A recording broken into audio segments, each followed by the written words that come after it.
Hi, everyone. It's John Jangles, Senior Financial Advisor with Bayntree Wealth Advisors. And can you believe it?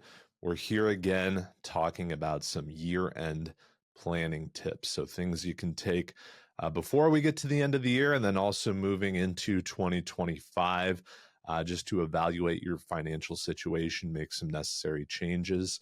And before we get started, as always, please consult with your personal tax and or financial advisor on any of the topics and points discussed today before making any decisions. If you need to use us as a resource, always do that. And, navigating the end of the year. So a lot of times this is the point in time when you have open enrollment, when you make those elections for benefits for next year. So understanding what those are, if there's been any changes, how that impacts your situation. Also evaluating tax strategies. So we'll look at some specific tax strategies and some potential changes to the tax code that could impact you. And again, how you treat tax planning moving forward. Always having a good finger on the pulse of your spending. That's very important.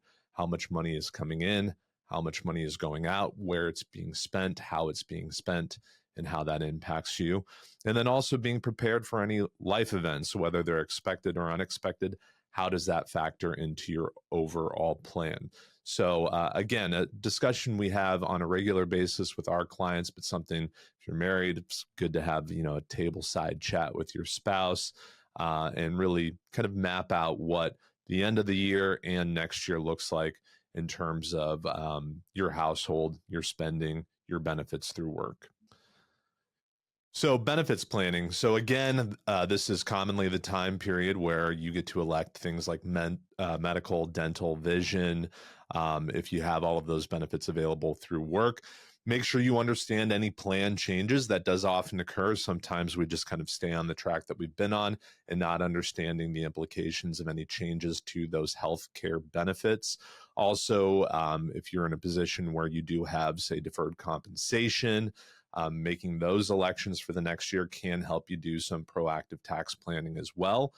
Also, if you have insurance beyond the medical side, so life insurance, disability, how much coverage do you need?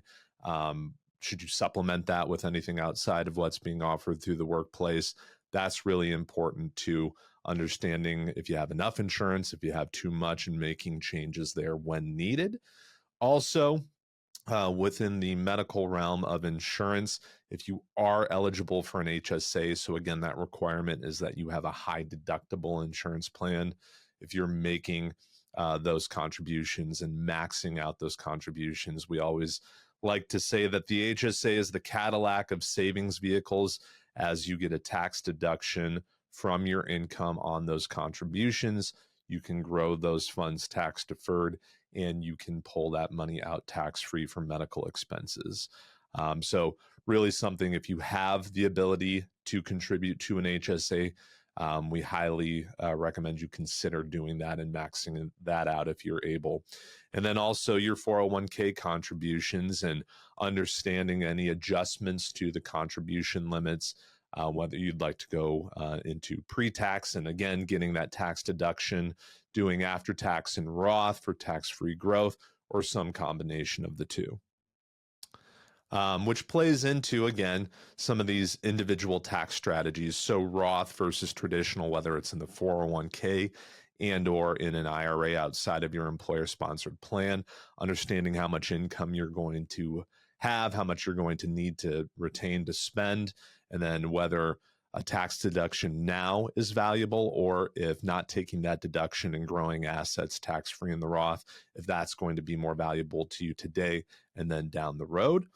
Tax loss harvesting, the last year has been pretty good in the markets in terms of returns, so maybe not a lot of losses, but looking at your positions specifically in after-tax accounts, so non-retirement accounts, do you have any positions that you have a loss that you might want to realize that loss and use it against some of your income or some of your gains in another area to make some allocation changes to your portfolio? That can be very beneficial on a, at any given point in time in any year. Again, so looking at your long-term capital gains versus your long-term capital losses, any short-term gains or losses as well. And then also reviewing any Roth conversions. So again, a Roth conversion is not a contribution to a Roth.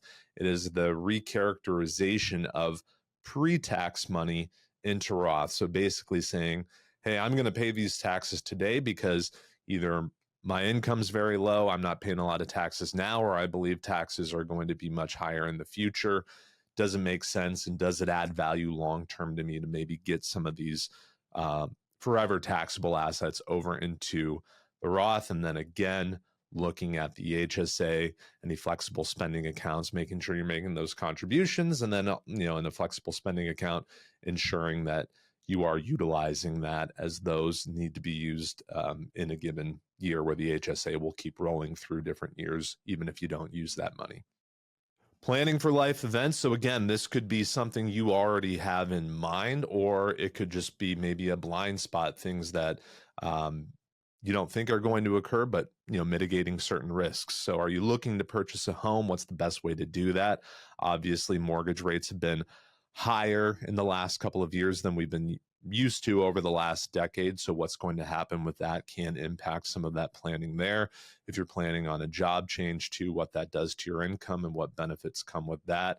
Purchasing a car, again, cars have gotten more expensive, and auto loans in the past couple of years, those rates have been higher too, but there are deals out there to be found sometimes on newer vehicles and financing options there.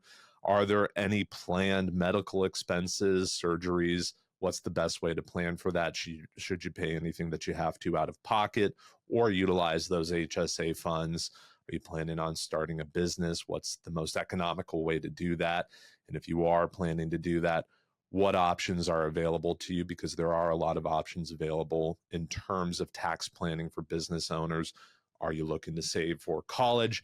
What's the most efficient way to do that? Again, from a tax planning standpoint, but then also from a fund utilization standpoint. A lot of people, if they're planning to save for their children, they like the idea of also being able to potentially retool those funds if their child doesn't go to college, or maybe they get a scholarship or financial aid, how that all factors into the equation with overall planning. So things that you should be reviewing on an annual basis: your insurance policies, whether that's your property and casualty, so homeowners, auto insurance. There's been a lot of adjustments to rates over the last few years, so always evaluating that cost and those benefits that you're getting with that. So finding maybe an independent broker who's able to do that evaluation and see if you're still getting the best deal.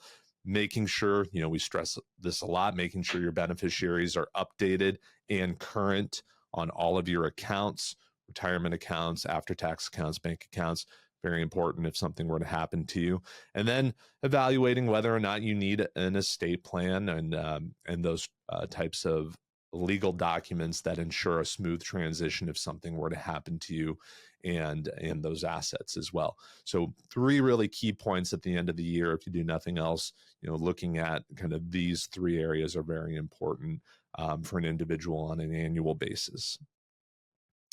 So if you need assistance organizing that information, figuring out what's important and what's not for you in your individual situation, please contact our team. More than happy to have a conversation with you, and happy planning out there. Happy end of the year. Again, I can't believe I'm saying that. This year flew by.